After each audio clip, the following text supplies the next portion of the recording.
Hello everyone, welcome to my channel. কেমন আছো সবাই? আশা করছি সবাই ভালো আছো, আর আমিও ভালো আছি। আজকে চলে আসলাম আরও একটা নতুন ভিডিও নিয়ে।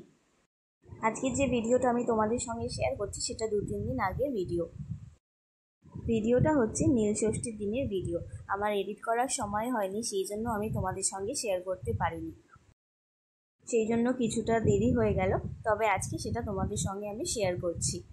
দেখতে থাকো ভিডিওটা, আশা করছি ভালো লাগবে। এবছরে নীল ষষ্ঠী রবিবার পড়েছে, সেই জন্য আমি ছুটি পেয়েছি, মানে মেয়েকে স্কুলে নিয়ে যেতে হয়নি।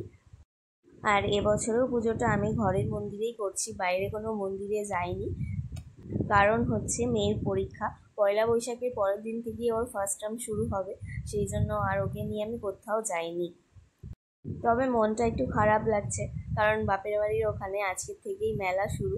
এখন 10-15 দিন মতো মেলা চলবে, চড়ক মেলা, বেশ বড় করেই হয়। তবে মেয়ের পরীক্ষার জন্য আমার আর যাওয়া হচ্ছে না। শুধুমাত্র যে পরীক্ষা সেটা নয়, ওকে যদি একটু বাইরে বের করি, ওয়েদার চেঞ্জ হবে, মানে মামার বাড়ির ওখানে জলটা চেঞ্জ হলেই ওর আবার একটুতেই ঠান্ডা লেগে যায়, সেই কারণে আমি আরোই নিয়ে যাচ্ছি না। ওদিকে মাও আমাকে ডাকছে, তবে পরীক্ষাটা শেষ হয়ে যাওয়ার পর ঘুরে আসবো। তো যাই হোক, আজকে স্কুল যেহেতু ছুটি, সেই জন্য বাড়ির সমস্ত কাজবাজ আমি করে নিয়ে সকালবেলা তারপর পুজো দিতে চলে এসেছি। পুজো দিতে প্রায় আমার 12টা বেজে গেছে, মানে এখন প্রায় 12টা বাজে। স্কুল থাকলে এই সময় আমি ওকে নিয়ে বাড়িতে ঢুকি, তবে আজকে ছুটিটা পড়ে বেশ ভালোই হয়েছে। তা না হলে ও স্কুল থেকে নিয়ে এসে খুব অসুবিধা হয়ে যায়, মানে অনেকটা দেরি হয়ে যেত পুজো দেওয়ার। আজকে তোমাদের দাদা ভাইয়েরও ছুটি আছে, তো সকালবেলা দুজনে চলে গেছিলাম বাজার থেকে পুজোর সব কিছু কিনে আনলাম। তারপর হচ্ছে কাজবাজ সেরে নিয়ে স্নান টান করে পুজো দিচ্ছি এখন। আগে হয়তো কেউ পুজো দিয়ে চলে গেছে, সেই জন্য বাতিগুলো জ্বলছে, নীলের বাতি, সেই জন্য নীল নীল বাতি জ্বালানো হয়েছে। আর পুচকিও এসেছে আমার সঙ্গে পুজো দেওয়ার জন্য, ও তো প্রত্যেক দিনই আসে। যাই হোক, আমি আজকে পুজোটা বাড়িতেই করছি। ঠাকুর তো সেই একই, সেই জন্য বাড়িতে বা বাইরে এটা কোনো ব্যাপারই নয়, যেখানে হোক পুজো দিলেই হলো, পুজো দেওয়া নিয়েই কথা। তো ভিডিওটা তোমরা দেখতে থাকো, আশা করছি ভালো লাগবে। আজকে আর মানে সংসারের কোনো কাজ বাজ শেয়ার করছি না, শুধুমাত্র পুজোটা দিতে এসেছি সেইটুকুই ভিডিও করেছি।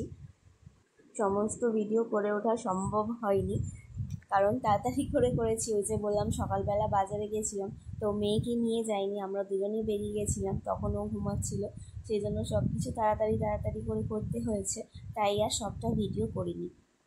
যেটুকু ভিডিও করেছি সেটুকুই তোমাদের সঙ্গে শেয়ার করছি। দেখো, আমার পুচকি রানিও আমার মতো করেই পুজো দিল, ও বেশ ভালো পুজো দেওয়া শিখে গেছে। আর আজকে তোমাদের দাদা ভাইয়েরও অফিসটা ছুটি ছিল, সেই জন্য ও এসে একটু পুজো দিয়ে দিচ্ছে, না হলে প্রত্যেক দিন তো আর সময় পায় না। তবে তোমাদের দাদা ভাইয়ের এই পুজো দেওয়া দেখে আমার পুচকি একটু অবাকই হচ্ছে। ও বারবার করে কাছে গিয়ে দেখছে যে পাপা ঠিক কেমনভাবে পুজো দিচ্ছে, মানে সামনে থেকে গিয়ে দেখছে আর কি। যেহেতু প্রত্যেক দিন আমি আর ও আসি, আর আজকে দেখেছি পাপাকে আসতে, তো সেই জন্য একটু সামনে থেকে গিয়ে দেখছে।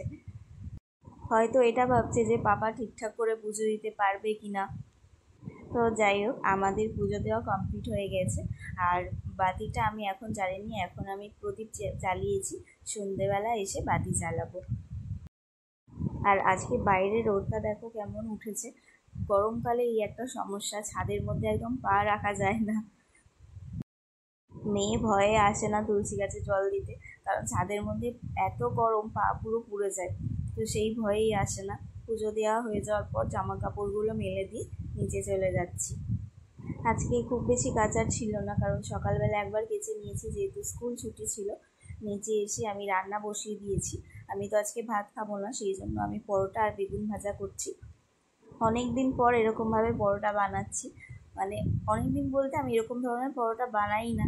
আগে ছোটোবেলাতে মা বানিয়ে দিত, মায়ের হাতে এরকম মানে এরকম শেপের পরোটা খেয়েছি আর কি। আমি বানালে গোল গোল বানাই, তবে আজকে মনে হলো এরকমভাবে বানাই, তো সেই জন্যই আর কি। তো যাই হোক, বেগুন ভাজাটা সবার জন্যই বানিয়েছি, আর পরোটাটা শুধু আমার জন্য। তারপর দুপুরবেলা খাওয়া দাওয়া করে ঘুমিয়ে পড়েছিলাম।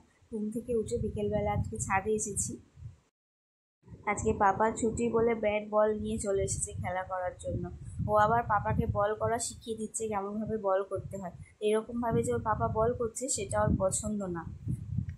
তো তোমাদেরকে দেখাচ্ছি, দাঁড়াও, কেমনভাবে ও বল করা পাপাকে শিখিয়েছে। আর আজকে একটুও হাওয়া নেই, বিকেল টাইমটা একটু হাওয়া হয়, তবে আজকে একটুও হাওয়া নেই। দেখো কত জোরে বল মেরে দিয়েছে, পুরো নিচে চলে গেছে। বলটা অত জোরে মেরেছে বলে ভীষণ খুশি হয়েছে, বলছে আমি পাপাকে হারিয়ে দিয়েছি। ও একটু সামনে এগিয়ে এসে ব্যাটটা করছে আর ওর পাপা ওকে পেছনের দিকে পাঠিয়ে দিচ্ছে, তবে একটু রেগেই যাচ্ছে বলটা ঠিকভাবে করছে না বলে। তো দেখো এই যে এইরকমভাবে বল করা শিখিয়েছে ওর পাপাকে। তো যাই হোক, বিকেল টাইমটা তাড়াতাড়ি ঘুম থেকে উঠে পড়েছে, আজকে পাপা আছে বলে, না হলে প্রত্যেকদিন ডাকতে হয়। আর আজকে স্কুল ছিল না, তো সেই জন্য টায়ার্ড নেই, তা না হলে স্কুল থেকে এসে একটু টায়ার্ড হয়ে যায়, সেই জন্য আর ঘুম থেকে উঠতে চায় না। আর আজকে ছুটি ছিল, তাড়াতাড়ি ঘুমিয়েও পড়েছে, তাই তাড়াতাড়ি উঠে পড়েছে পাপার সঙ্গে খেলা করবে বলে। ও ছুটির জন্য ওয়েট করে থাকে, কবে পাপা ছুটি পাবে আর ও একটু খেলা করবে এসে। প্রায় সন্ধে হয়ে এসেছে, আর বেশিক্ষণ ছাদে থাকবো না, আবার পড়াতে বসতে হবে, কারণ পরীক্ষা। আর ছাদে ভীষণ গরম হচ্ছে, মেয়ে পুরো ঘেমে স্নান হয়ে গেছে, এক ফোঁটাও আজকে হাওয়া হচ্ছে না। তো খেলা করার পর আমরা নিচে চলে এসেছিলাম, আর ওকে টিফিন করিয়ে দিয়ে তারপর ওকে পড়তে বসিয়েছিলাম, তারপর এসেছি বাতি জ্বালানোর জন্য। তো চলো তাহলে আজকের মতো ভিডিওটা আমি এখানেই শেষ করছি।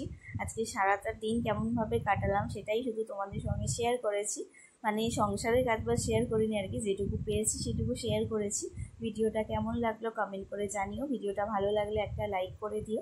আর যারা যারা আমার চ্যানেলে নতুন বন্ধু আছো তাদের কাছে অনুরোধ রইল চ্যানেলটা সাবস্ক্রাইব করে পাশে থাকার জন্য। চলো তবে আজকের মতো টাটা, সবাই খুব ভালো থেকো আর সুস্থ থেকো, দেখা হবে আবার নেক্সট ভিডিওতে। চলো তবে টাটা, সবাই ভালো থেকো।